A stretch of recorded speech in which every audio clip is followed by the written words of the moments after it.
It had been days since I had last seen her properly. Not just physically but emotionally, she had been here in the same house but completely unreachable. Her silence was suffocating, her presence distant, like a ghost haunting a place that once felt like home.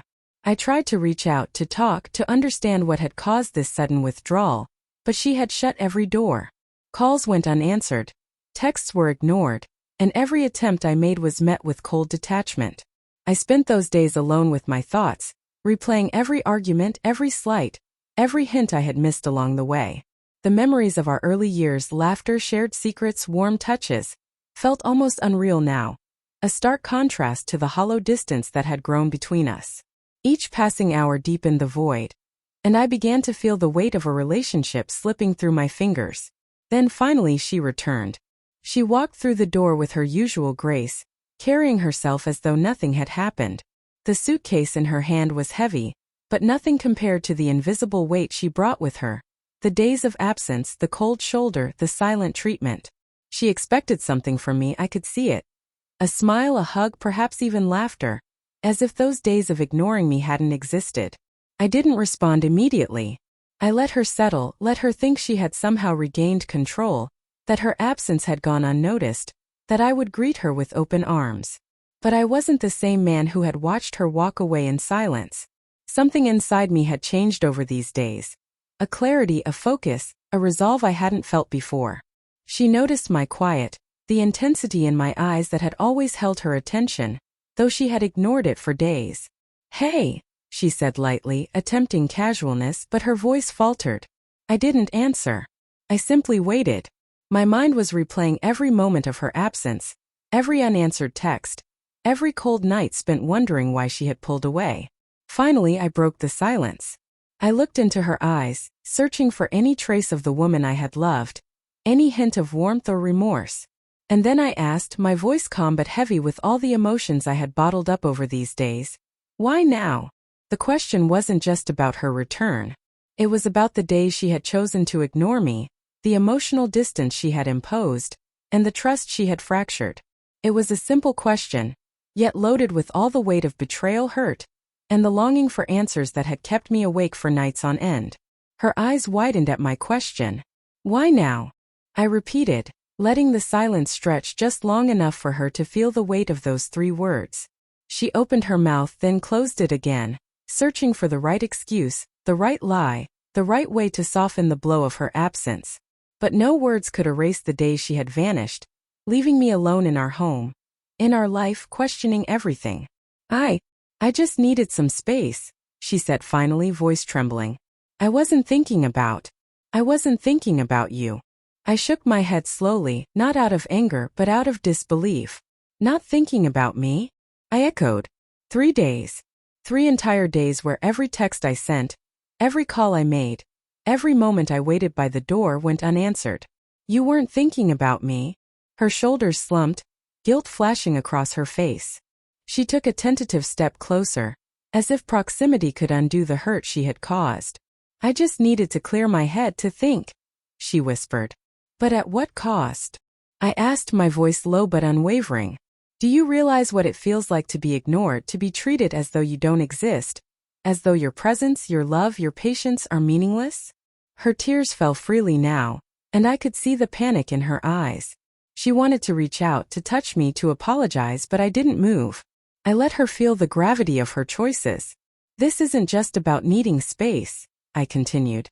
"It's about the pattern, the cold dinners, the side glances, the excuses, the absence.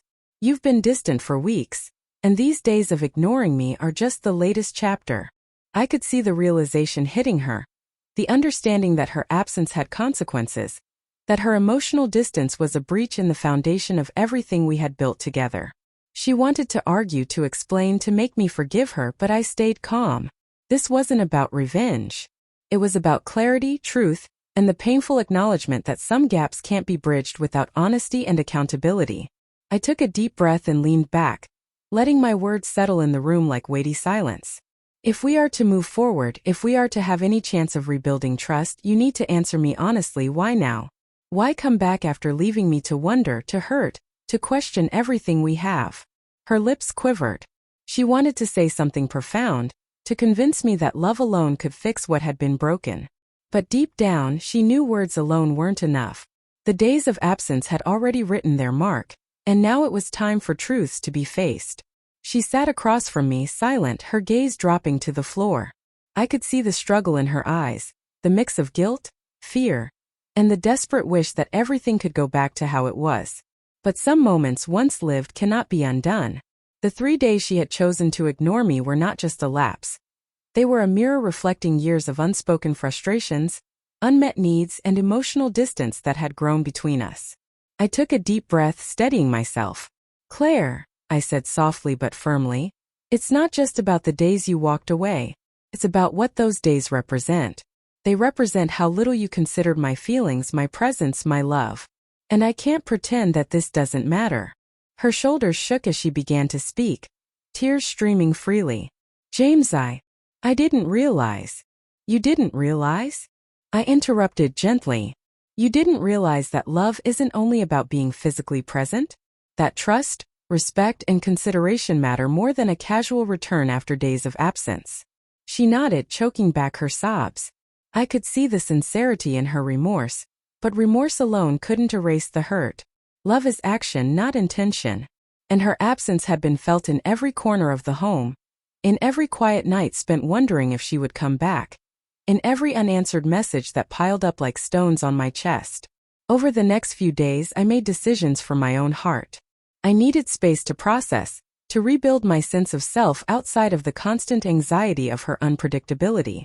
I reached out to friends, revisited old routines, and gave myself the permission to grieve the relationship I thought I had. Claire tried to reconnect, to explain, to show that she cared. But I remained cautious. Trust, once fractured, cannot be rebuilt overnight. I realized that some acts, some absences, carry weight far beyond their immediate moment.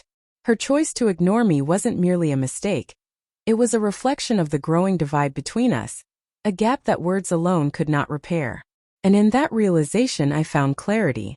I couldn't continue to live in a house where my heart was disregarded, my love taken for granted, my patience tested beyond its limits. When we finally spoke, I didn't yell, didn't demand, didn't plead. I simply looked into her eyes and said what I had been holding in for days. "I need to know that my presence matters. If it doesn't, then nothing we have can survive. And right now I don't feel it." Silence followed. Not the emptiness of misunderstanding, but the heavy weight of truth. And for the first time in days, I felt a strange peace. A recognition that sometimes the bravest choice isn't reconciliation. It's protecting your heart and knowing when to step away, even from someone you love.